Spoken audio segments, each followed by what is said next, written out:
Tuankuasa Muzakarah Kebangsaan telah pun meletakkan untuk pengambilan vaksin COVID-19 sebagai harus dan ini telah pun diputuskan oleh Jawatankuasa Muzakarah Kebangsaan bagi Hal Ehwal Islam dalam kes COVID ini. Dan untuk kita bercerita lebih lanjut, kita terus saja bersama dengan Sahibul Samaha Tuan Haji Jamali Muhammad Adnan, Timbalan Mufti Wilayah Persekutuan. Assalamualaikum, selamat pagi Tuan Haji.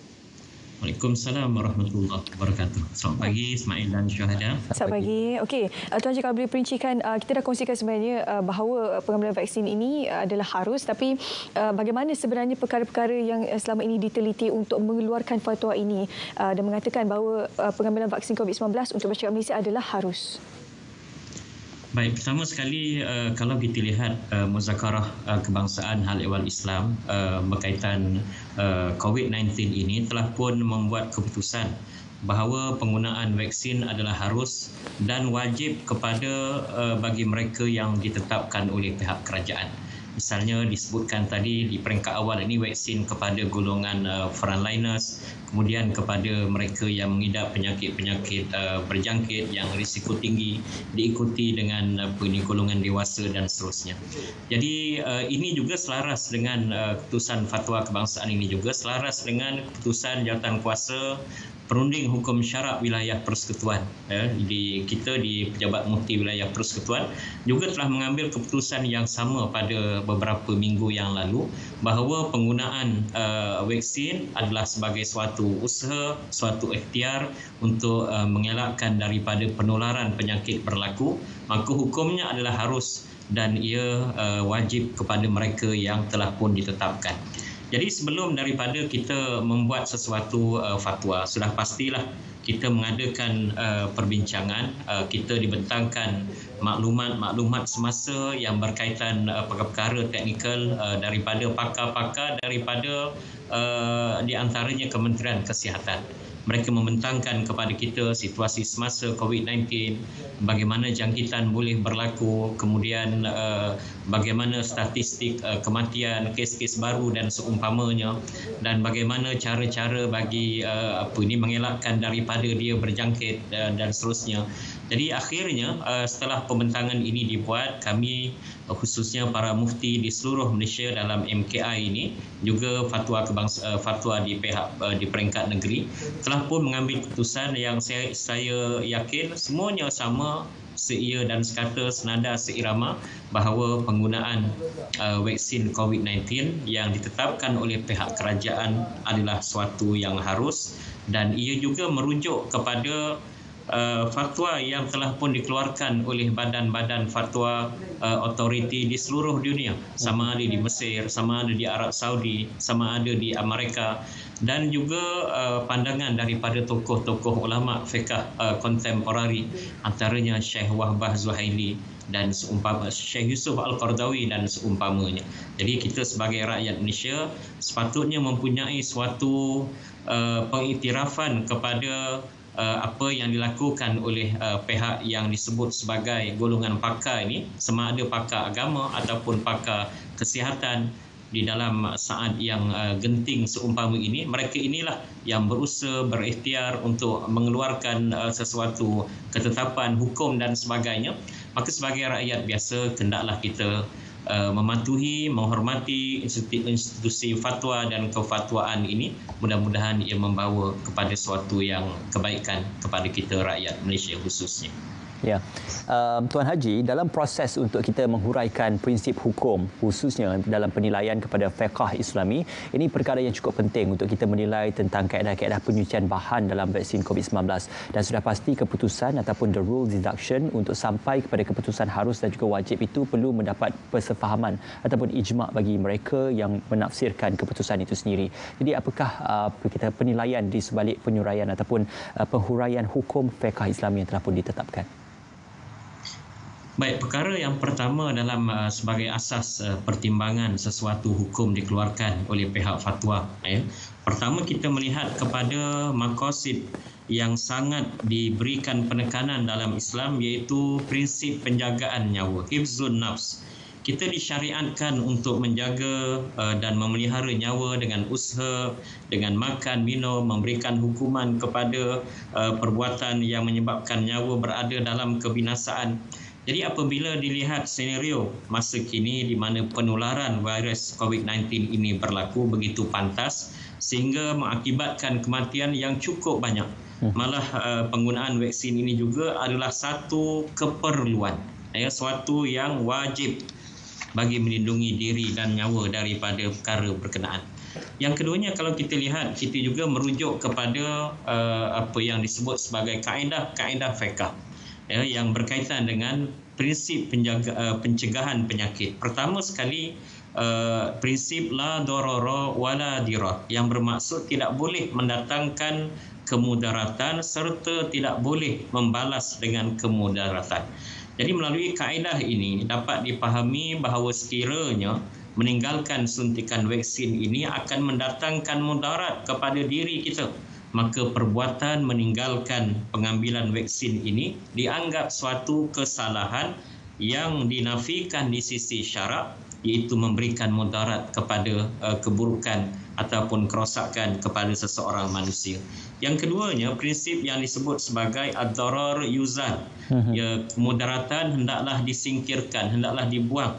Sesuatu kemudaratan itu dihilangkan ataupun disingkirkan melalui pelbagai cara, antaranya dengan mengambil langkah berjaga-jaga, precaution terhadap sesuatu bahaya yang bakal menimpa. Justru pengambilan vaksin ini turut termasuk dalam cara menyingkirkan kemudaratan kepada seseorang, maka vaksin ini turut bertepatan dengan kaedah fiqh di atas. Dan yang ketiganya, kalau kita lihat dari segi kaedah fiqh ini juga, satu kaedah yang menyebut bahawa apabila bertembung dua keburukan, dua kerosakan, maka kita lakukan ataupun kita terima mafsadah yang lebih ringan, kesannya. Sebab itu kalau kita lihat memang ada berlaku mungkin kesan sampingan dan sebagainya, tapi perkara itu mungkin ada dalam saiz yang kecil, maka dengan sebab itu pengambilannya lebih diutamakan. Yang keduanya, kalau kita lihat selain daripada menjaga prinsip menjaga nyawa, hifzun nafs, yang keduanya prinsip mematuhi arahan ulil amri ataupun pemerintah, yang mana ia merupakan satu kewajipan kepada umat Islam. Jadi langkah kerajaan mendapatkan bekalan vaksin bagi rakyat merupakan satu usaha yang sangat baik murni bagi mengekang penularan jangkitan COVID-19 ini yang dilihat semakin membimbangkan. Maka dengan sebab itu mentaati pemerintah ini suatu perkara yang amat dituntut oleh syarak itu sendiri. Malah kalau kita lihat berselaras dengan apa yang disebut dalam satu lagi kaedah fiqh yang lain, tasarruful imam ala ra'iyah manutum bil maslahah. Urus tadbir pemerintah ataupun kerajaan ke atas rakyatnya adalah bergantung terikat dengan sesuatu kebaikan, maslahah. Kita disampaikan kepada kita bahawa COVID ini akan berpanjangan, mungkin ambil masa yang panjang. Maka dengan pengambilan vaksin ini akan dapat meningkatkan daya tahan dalaman badan kita, sistem imunisasi dan sebagainya, yang akan dapat mengelakkan daripada penularan jangkitan COVID-19 ini berpanjangan. InsyaAllah. Kalau Tuan boleh kongsikan bagaimana dalam konteks antarabangsa ketentuan penggunaan vaksin oleh negara-negara Islam dan juga bagaimana institusi fatwa dunia dalam hal ini? Baik, kalau kita lihat bahawa selain daripada keputusan kita di peringkat MKI dan juga di peringkat jawatankuasa fatwa negeri-negeri, ada orang mempertikaikan ini dia kata agenda Dajjal, ini teori konspirasi dan sebagainya. Tapi kalau kita lihat di seluruh dunia umat Islam, seluruh badan otoriti di negara berkenaan telah mengambil pandangan yang serupa. Misalnya di Universiti Al-Azhar Mesir, kalau kita lihat mereka memberikan pandangan Dr. Ahmad Thayyib yang selaku Syekhul Azhar, antaranya menyatakan bahawa pendapat dan fatwa oleh institusi fiqh moden telah mengemukakan pandangan berkenaan dengan keharusan memanfaatkan sebarang bentuk yang terkait dengan sel manusia jika sekiranya penggunaan vaksin ini boleh menghilangkan wabak corona COVID-19 ini atau menjadi ubatan dengan apa yang telah dilakukan oleh pakar-pakar perubatan dalam kajian mereka, maka di sana hukumnya adalah suatu yang harus. Yang keduanya, kalau kita lihat Majlis Fatwa Kerajaan Emirat Arab Bersatu UAE, kami memberi fatwa kepada umat Islam akan keharusan penggunaan vaksin COVID-19 dan kami menyeru mereka bekerjasama dengan kerajaan dalam menjayakan pelaksanaan suntikan vaksin dan menghormati segala langkah memelihara dan menjaga khususnya berkaitan kesihatan berkenaan. Malah kalau kita lihat muzakarah fatwa Majma' Fuqaha Asy-Syariah di Amerika Syarikat juga menyebut suatu fakta yang amat menarik dengan menyatakan bahawa isu suntikan COVID-19 ini telah mendapat pandangan daripada doktor-doktor Muslim yang sikap yang terpilih bahawa suntikan tersebut telah melalui dan diterima oleh badan perubatan yang membuat uji kaji melebihi 40,000 nyawa, sedangkan tiada gejala dalam tempoh 2 bulan. Ini lebih daripada memadai bilangan untuk ujian berdasarkan kajian yang terdahulu. Justru pengambilan vaksin ini adalah suatu yang harus, manakala kepada mereka yang terlibat secara langsung, hukumnya adalah wajib berdasarkan prinsip pemeliharaan maslahat umum. Dan kalau kita lihat beberapa ulama terkenal, di antaranya apa yang disebutkan sebagai Syekh Muhammad Az-Zuhaili daripada Majma' Fuqaha Asy-Syariah di Amerika Syarikat mengulas isu ini, menyebutkan bahawa dakwaan terdapatnya sel babi dalam vaksin dan juga dakwaan vaksin mengandungi sel janin yang gugur. Beliau berkata vaksin Pfizer dan Moderna yang mana keduanya ini terdapat di pasaran dalam masa terdekat ini sama sekali tidak menggunakan unsur-unsur ini dan tidak terdapat pada keduanya sesuatu yang mendatangkan syak akan kehalalan keduanya daripada sudut ini. Jadi sebab itu fatwa kebangsaan dan negeri-negeri juga sebelum daripada mengeluarkan hukum harus dan wajib tersebut, mereka melihat dari segi kandungan sesuatu vaksin berkenaan, dan kita dah pastikan berdasarkan maklumat daripada Kementerian Sains dan Kementerian Sains Musti dan juga KKM bahawa kandungannya bebas daripada sumber haiwan. Jadi umat Islam tidak ada masalah untuk mereka mengambil vaksin berkenaan. Ya, Tuan Haji, ada juga beberapa golongan yang berbeza pandangan tentang isu pemberian vaksin ini.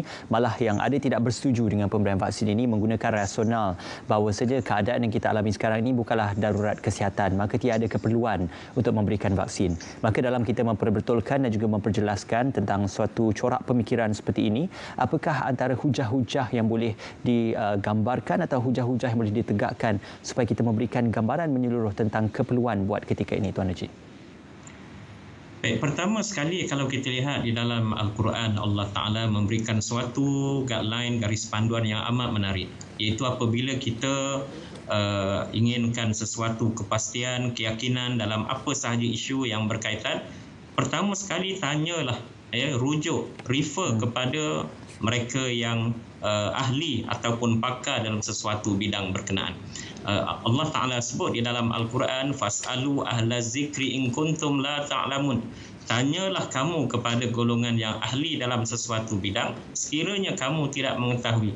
So dalam keadaan COVID-19 yang berlaku pada hari ini, bidangnya, pakarnya, khabirnya ialah mereka yang terdiri daripada pakar kesihatan, pakar vaksin, Kementerian Kesihatan, dan dari segi agama pula daripada kalangan para mufti yang telah pun memerah seluruh pemikiran mereka untuk mengeluarkan sesuatu hukum.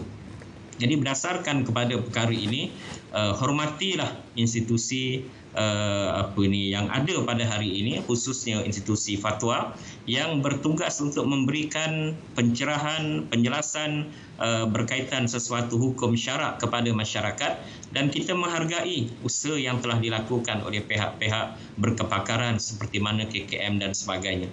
Jadi timbul isu sekarang ni, mereka yang golongan anti vaksin ini, mereka sebenarnya tidak ada apa yang disebut sebagai bukti yang jelas. Mereka berdasarkan semata-mata teori konspirasi, dalam vaksin ini ada microchip dan sebagainya, sedangkan tidak melalui satu kajian yang saintifik ataupun empirical.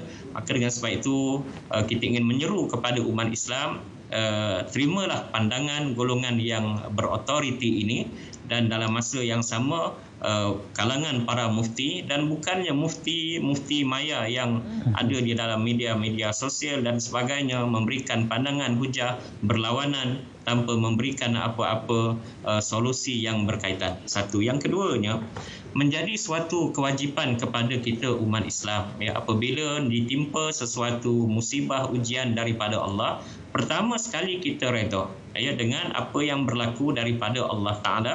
Ini akidah kita.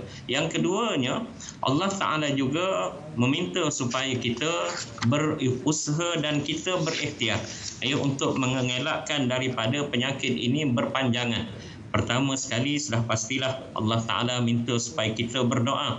Antaranya kita diminta setiap hari kalau dapat berdoa, Allahumma inna na'udzubika minal barasi wal junun wal juzam wa min sayyi'il asqam. Bismillahilladzi la yadurru ma'asmihi syai'un fil ardi wala fis sama' wa huwas sami'ul alim. Pertama, berdoa kepada Allah Ta'ala mudah-mudahan terelak daripada jangkitan ini pada diri kita, keluarga kita, masyarakat dan sebagainya.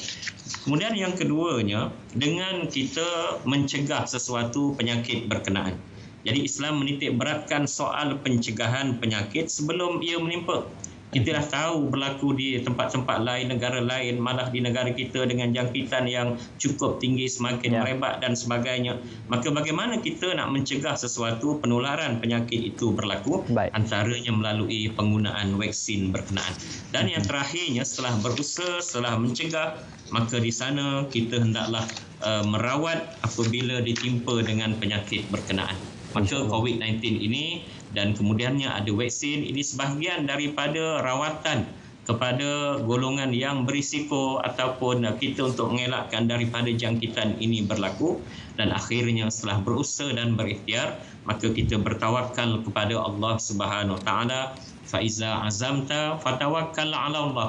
Innallaha yuhibbul mutawakkilin. Apabila kemudian kamu telah membulatkan tekad, maka hendaklah kamu bertawakal kepada Allah Ta'ala. Sesungguhnya Allah Ta'ala itu amat mengasihi orang-orang yang bertawakal kepada Allah Subhanahu Ta'ala. InsyaAllah. Dengan ikhtiar, doa dan juga tawakal, insyaAllah kita sama-sama mendepani dan juga berdoa supaya negara kita bebas daripada pandemik COVID-19. Terima kasih sekali lagi kepada Sahibul Samaha Tuan Haji Jamali Muhammad Adnan, Timbalan Mufti Wilayah Persekutuan, kerana bersama dengan kami pada pagi ini. Okey, dengan itu usai sudah rancangan khas vaksinasi COVID-19 hari ini kami bawakan seawal jam 8 pagi. Semoga apa jua perincian hari ini dapat memberikan anda sedikit ilmu dan juga pandangan yang terkini berkenaan vaksin COVID-19. Terima kasih kerana setia bersama kami di saluran berita RTM dan juga di saluran TV2. Teruskan kesetiaan anda dengan perkongsian yang kami bawakan dari semasa ke semasa. Dengan itu, Assalamualaikum. Jumpa lagi.